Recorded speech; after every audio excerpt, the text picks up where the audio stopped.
Mayor Chicken and the Cheese Problem. Noodle Hill was not a normal town. In most towns, the mayor wears a suit. In Noodle Hill, the mayor had feathers. Yes, the mayor was a chicken. Her name was Mayor Claxton, and she lived in a golden cage at City Hall. She didn't speak human words. She didn't walk upright. But she was the most popular mayor in the history of the town. How did a chicken become mayor? Well, it all started as a joke. 3 years ago, the people of Noodle Hill were tired of arguing politicians. They wanted someone honest, peaceful, and full of excellent ideas.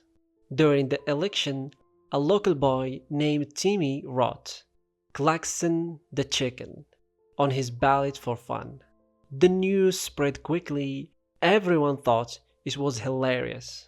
So, in a big surprise, she won. At first, people thought it was a mistake. How could a chicken lead a town?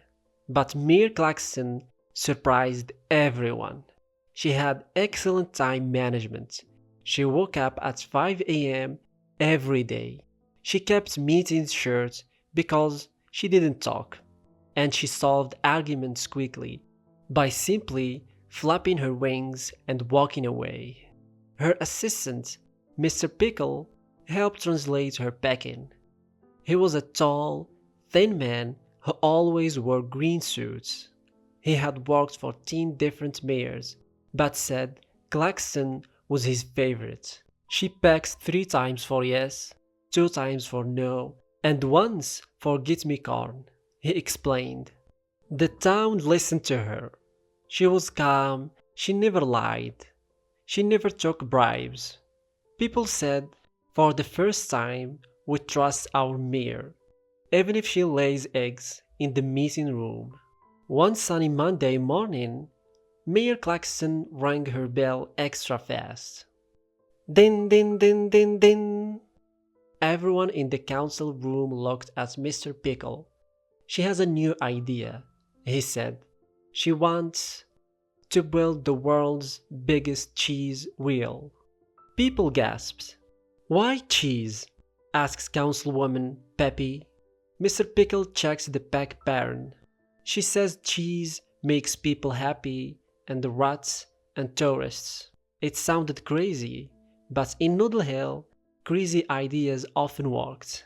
So the council voted, and 8 out of 10 members agreed.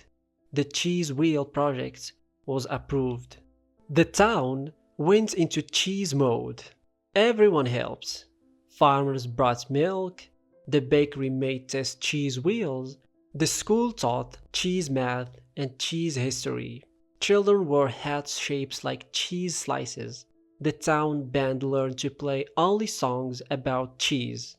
Even Mr. Pickle wore a tie made of cheddar. In just 3 weeks, the giant cheese wheel was finished. It was 12 feet tall and smelled like dirty socks and dreams. Mayor Claxton climbed on top and gave a proud "Bagok." "Tomorrow," said Mr. Pickle, "we show it to the world." But the world arrived first. Or rather, the rats did. The next morning, the ground began to shake. People thought it was an earthquake. Then they heard the sound. Squeak, squeak, squeak. From the nearby forest came thousands, no, millions of hungry rats. Big rats, small rats, rats on skateboards, rats in sunglasses. They came from every direction. They had smelled the cheese. People screamed. The bakery shut down. One man fainted into a wheelbarrow full of cream cheese. Mayor Claxton stared in shock from her perch. "Don't worry, everyone," shouted Mr. Pickle. "The mayor is working on a plan." Claxton pecks wildly. "Din din din."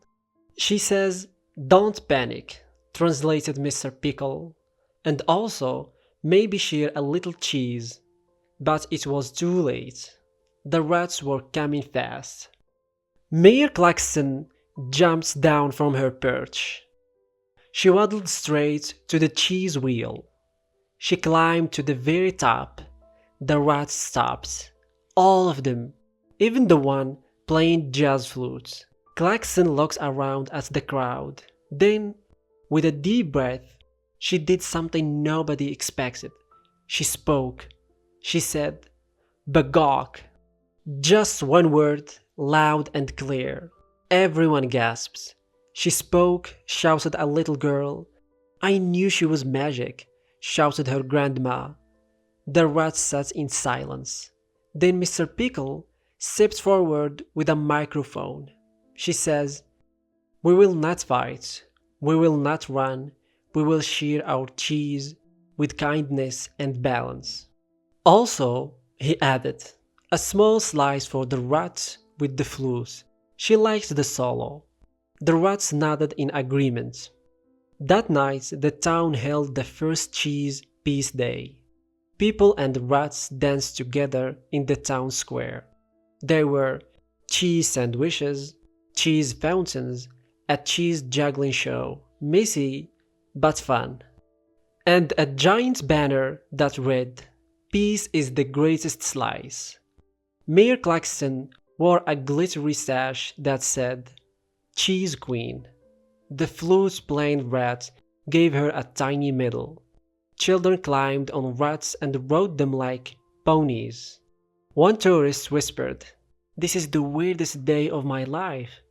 Another replied, "Yes, but also the happiest." After the cheese piece, Noodle Hill became world famous. Tourists came from all over to take selfies with Mayor Claxton, pet the friendly flute rat, taste cheddar ice cream, surprisingly tasty, visit the Museum of Mayoral Chickens. The town flag was changed to include a chicken, a wedge of cheese, a rat holding a peace sign. Mr. Pickle published a book, My Life with Mayor Claxton, Politics, Poultry, and Peace. It became a bestseller in 12 countries. Claxton never gave another speech. She didn't need to. Her actions spoke louder than any words. Now, every year, Noodle Hill celebrates Claxton Day. Children wear feathers, people eat cheese, and the rats perform a musical called The Cheese Awakens. At the center of town, a statue of Mayor Claxton stands tall. She is holding a tiny peace flag and sitting on a throne of cheese. People come from far and wide just to ask, how did a chicken lead a town so well? And the people of Noodle Hill always say, she listened, she stayed calm, and most importantly, she never crossed the road without a reason.